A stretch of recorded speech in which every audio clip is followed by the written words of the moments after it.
So இப்போ fat நமக்கு கரையணும் அப்படின்னா ஃபைபர் கண்டென்ட் சொல்லிட்டேன்.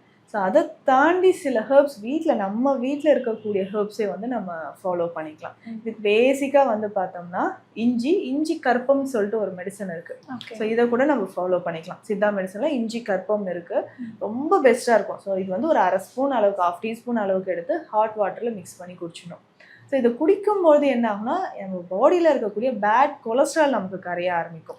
ஸோ இன்னைக்கு வந்து அந்த பெல்லி ஃபேட் இருக்குன்னா அது ரொம்ப டேஞ்சர்னு சொல்லலாம். ஸோ நிறைய பேருக்கு ஹார்ட் ரிலேட்டட் ப்ராப்ளம்ஸ் வர்றதுக்கோ, ஸோ பெல்லி ஃபேட் இருக்கிறவங்களுக்கு பார்த்தோம்னா பெரும்பாலும் இந்த ஃபேட்டி லிவர் கண்டிஷன் இருக்கும்.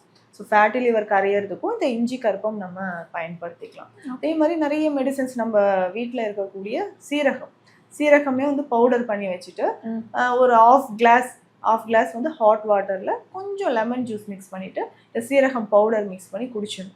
ஸோ இது வந்து காலையில் பிரேக்ஃபாஸ்ட்டுக்கு ஒரு 10 மினிட்ஸ் முன்னாடி குடிச்சிட்டு வரணும்.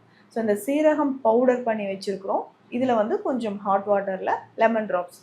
ஸோ இதை வந்து ஒரு காலையில் பிரேக்ஃபாஸ்ட் எடுக்கிறது ஒரு 10 மினிட்ஸ் முன்னாடி நம்ம டெய்லி ரெகுலராக குடிச்சிட்டே வரும்போது ஈஸியாக டைஜஷன் ஆகும். சிலருக்கு வந்து கான்ஸ்டிபேஷன் இருந்துக்கிட்டே இருக்கும், கேஸ் ட்ரபிள் இருந்துக்கிட்டே இருக்கும். ஸோ இது கிளியர் ஆகணுன்னாலும் இப்படி நம்ம எடுத்துக்கலாம். ஸோ இது கூட கொஞ்சம் சோடா மிக்ஸ் பண்ணுவாங்க, அது சோடா எடுக்கவே கூடாது. ஓகே. ஸோ அதை அவாய்ட் பண்ணிவிட்டு நம்ம ஹாட் வாட்டர்லேயே நம்ம வந்து ஜீரா பவுடர் போட்டு குடிக்கும்போது ஈஸியாக நமக்கு பெல்லி ஃபேட் வந்து கரைய ஆரம்பிக்கும். ஸோ என்னோட லாஸ்ட் கொஸ்டின் என்ன அப்படின்னா, ஸோ இந்த பெல்லி ஃபேட் குறையறதுக்கு top 3 recommendation as a doctor நீங்கள் சொல்லியிருந்தீங்க, எதெல்லாம் மேம் சொல்லுவீங்க? ஃபஸ்ட்டு நல்ல ஸ்லீப் இருக்கணும், அதுவும் நைட் டைமில். ஏர்லி மார்னிங் நான் 4 மணிக்கு தூங்கிட்டு காலைல 10 மணி வரைக்கும் தூங்கிடுவேன். ஸோ அப்படி பண்ணவே கூடாது. என்ன ஆகுனா பாடியில் ஹீட் கண்டிப்பாக ஜென்ரேட் ஆக ஆரம்பிச்சு.